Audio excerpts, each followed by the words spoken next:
When I first walked out of the theater for Guillermo del Toro's Frankenstein at the Toronto International Film Festival in September, I nearly started crying. Maybe that's because I had stayed up since 5 a.m. sitting on the Toronto concrete to wait in line, but it was also the fact that watching it felt like watching a culmination, not just of a filmmaker's entire life's work, but the things that were being said inside of that catalog. Up to that point, I had only seen 3 of Guillermo del Toro's films, Pan's Labyrinth, Crimson Peak, and Pinocchio, yet was still knocked off of my socks by the amount of parallels, references, and vibes I got while watching.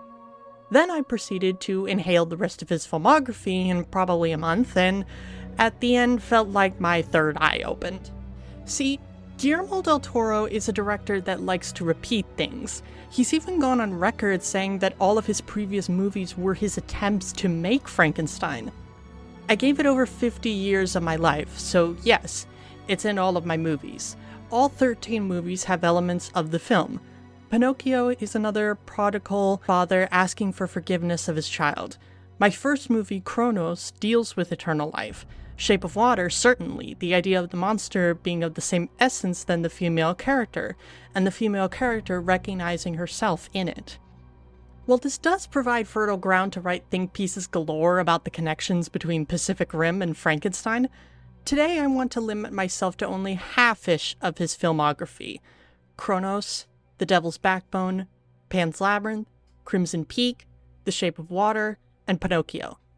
Innuendo Studios made a great video discussing a potential pattern in these films, regarding the structure of each, but what I want to talk about today are the thematic connections between all of them, how each film continues to say the same thing about the transition between childhood and adulthood, the removal of autonomy from that transition, and how Frankenstein does what no Del Toro film has ever done before. A core theme of Guillermo del Toro's work is the idea of choice, or lack thereof. This is the primary mechanism of many of the villains, who are often depicted as outright restricting our main characters. Emotionally, physically, nothing is off the menu.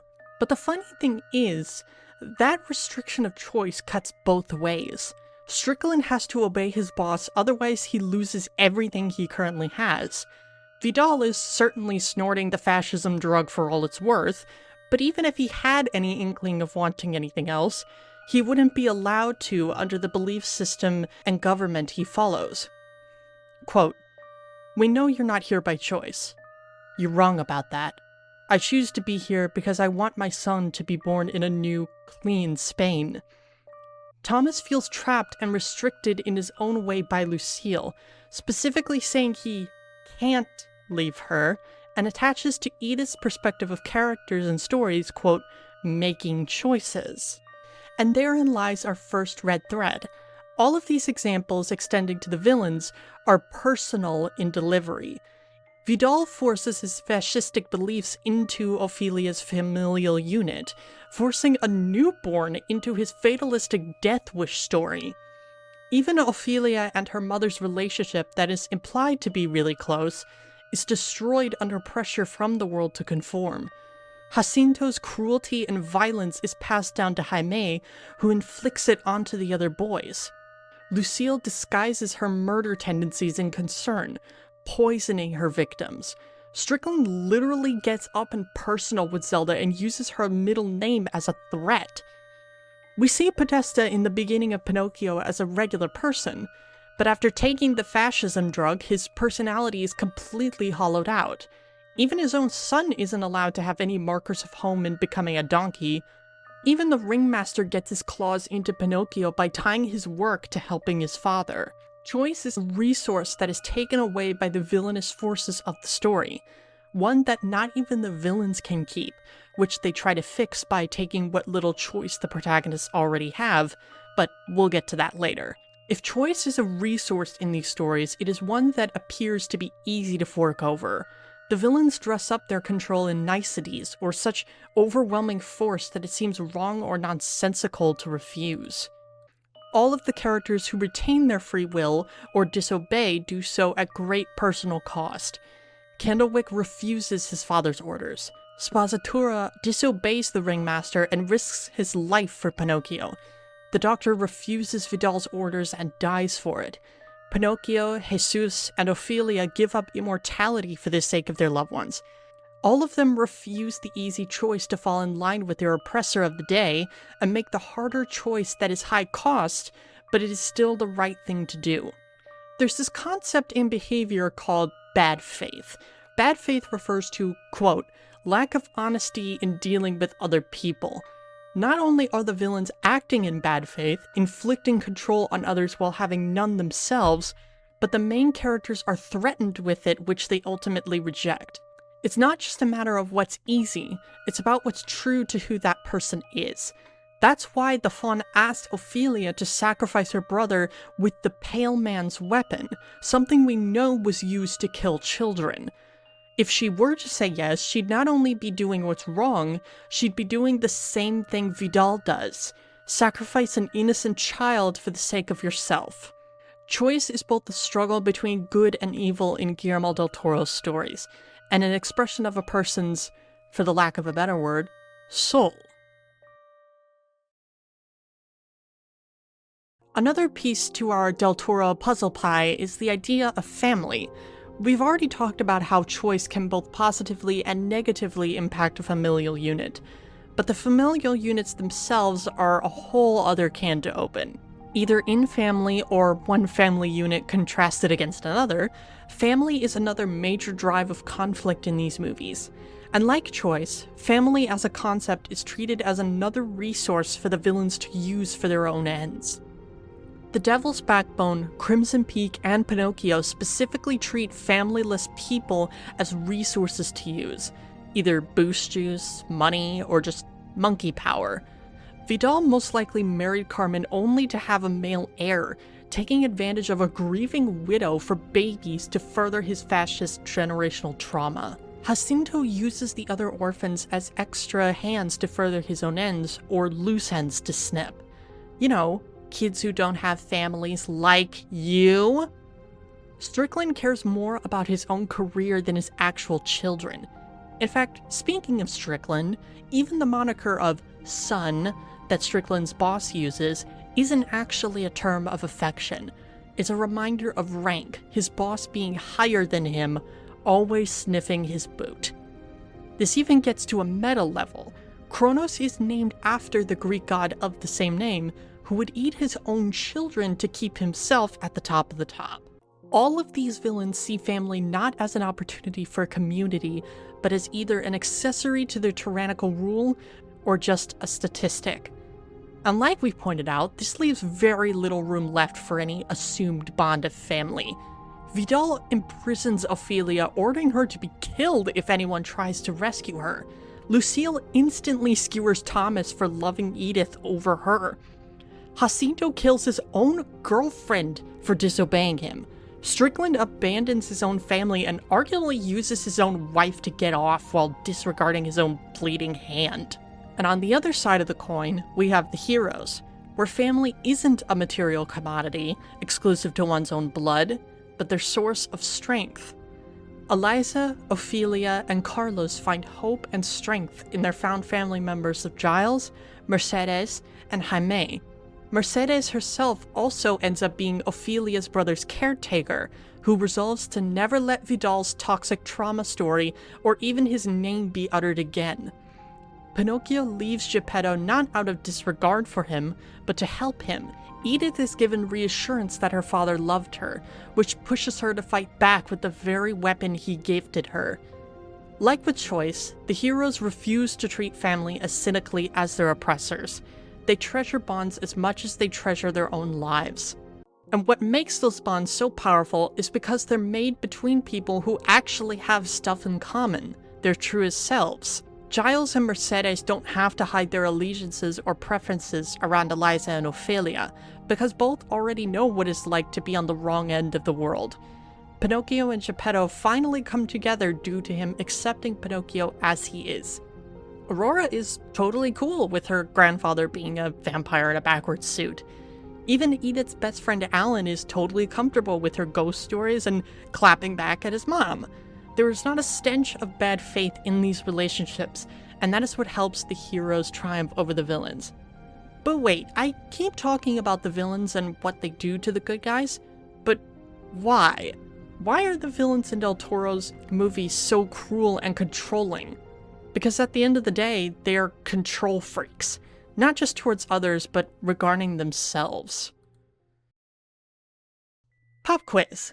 What does "I will get in trouble," dressing in your mother's style, and not practicing good hygiene have in common? If you guys kids, you have stolen my script, please, I need it back.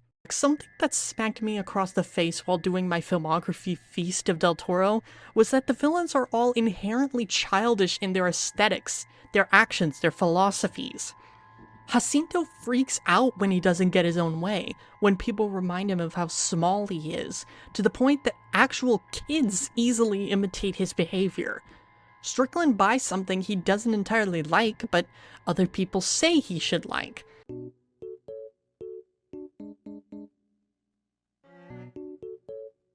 Vidal obediently follows his father's story without question.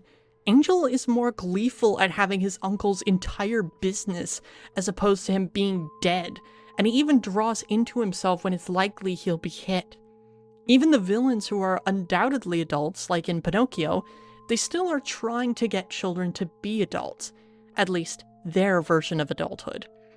Either through capitalism or fascism, things nobody, especially not a child, should have to deal with. Their version of adulthood. Their impression, their image of adulthood, not what it actually is. It's an incomplete image, because all of their perspectives about being an adult came from cruel and intimidating adults. You want to know why these villains center family and exert their cruelty in personal ways? Because bullies beget bullies. Lucille and Thomas came from a violent marriage confined to their nursery. This not only forced Lucille to grow up very fast in taking care of her mother, but it caused her to latch onto any amount of power she could get her hands on. She keeps the keys to the house no matter what. She literally spies on Edith and Thomas's sex life, because she wants Thomas for herself, which is also her grasp of power. Jacinto gets emotional at seeing his family pictures, because not having one was the source of his entire identity up to that point. He didn't want to be associated with the other kids because it reminded him of the one thing they have in common: no family. He believed for so long that he was unloved that once confronted with proof of it, he can't do anything about it. And I'd like to point out that all of those photos were hidden away by Carmen, who I'm willing to bet money hid them, not to make Jacinto dwell on what he lost, and to think of her and Dr. Cazares as his parents. Like Edith's father, even if she had good intentions, she still restricted Jacinto in a way which obviously backfired hard. There's been this moment that's been bothering me in Pan's Labyrinth. Why does Vidal lie about the story regarding his father and the watch? He clearly believes it, given how far he goes to make sure it continues, but why does he keep it a secret? Notice that when one of his soldiers mentions knowing him, he only refers to him as an excellent soldier. This implies to me that Vidal also had a tough relationship with his dad, given that his dad supposedly smashed his own watch just to make a point about how, quote, a brave man dies. Yet again, a villain modeling themselves on an image. What all of these villains have in common is this detached relationship to themselves and how the world operates. Being that they had such a skewed learning of what an adult actually is, that messed up image combined with their trauma to create the worldviews they subscribe to, ones where cruelty and violence is not just justified, but natural. None of them ever pause to consider the consequences or the morality of their actions, because what they believe is the violence and the cruelty. Jacinto doesn't think about what he's doing to his fellow orphans because violence is already baked into his worldview. No one to miss them, he says, because he believed all his life he wouldn't. Strickland and Vidal don't consider what they're doing to be cruel because the cruelty is the point, but also because that's what fits with what they've experienced. Same with Lucille. All of them were not given a choice in life, and their families were often the source of their pain. which only leads to creating more trauma by destroying families and restricting choice in others. It's a cycle of torment. And on that note, I think we need a change of scenery.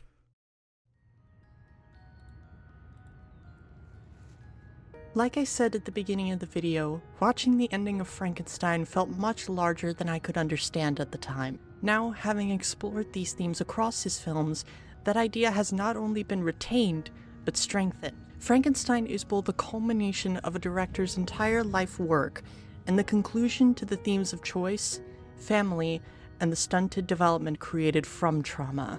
Victor's entire quest for immortality is based around not just the loss of a parent, but what losing that parent cost him.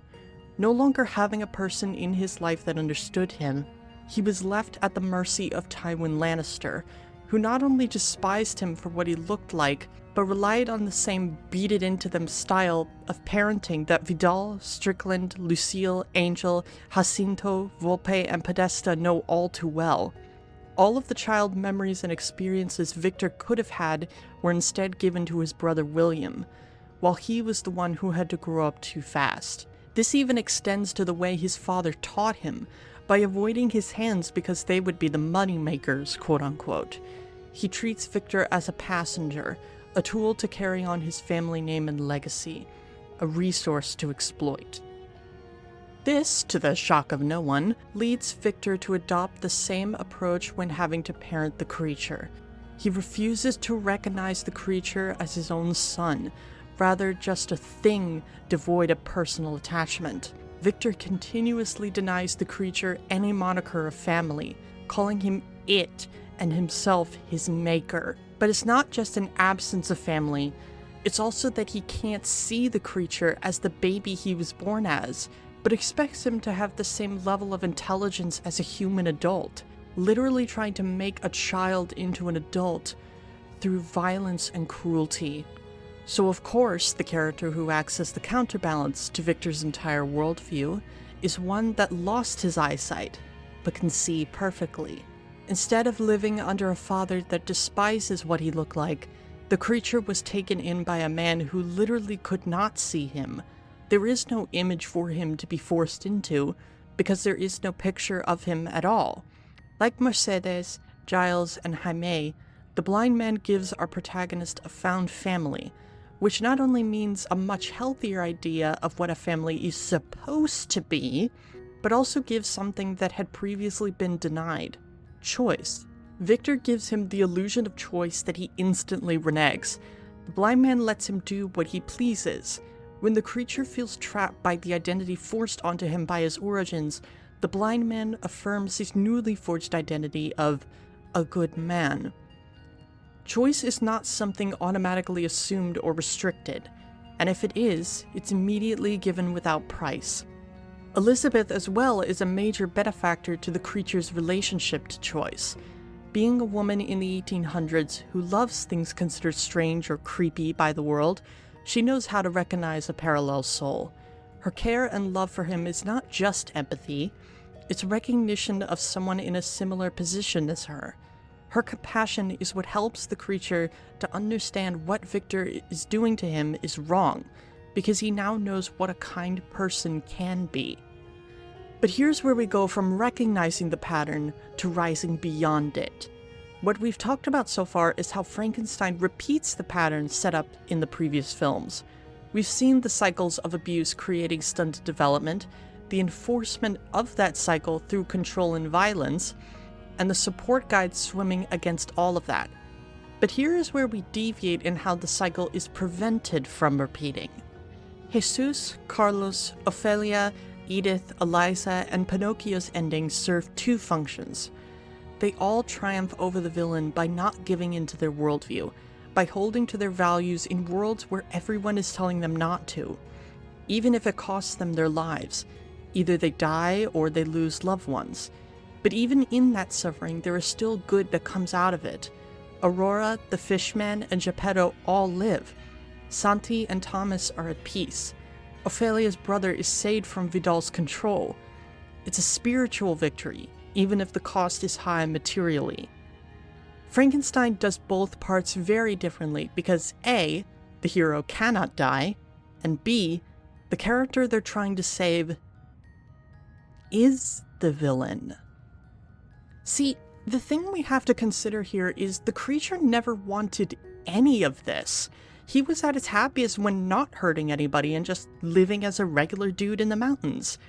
He feels he has to choose violence to become the monster because he thinks Victor has left him with no other options. He tortures Victor, acting like an imposing monster because that's all he feels he can be anymore. Instead of being tempted and refusing to act in bad faith, the creature just goes full tilt out of desperation and pain. He's stuck in a pit of anger that he's unable to get out of because he's constantly reliving the violent act of literally being brought into existence. The bodies Victor used, the lives he ruined. He's not an outsider unfortunately targeted by the villain. He's directly bound to Victor's suffering and cruelty. He can't get away from him or simply watch him die like in the original book, because neither option would give him closure.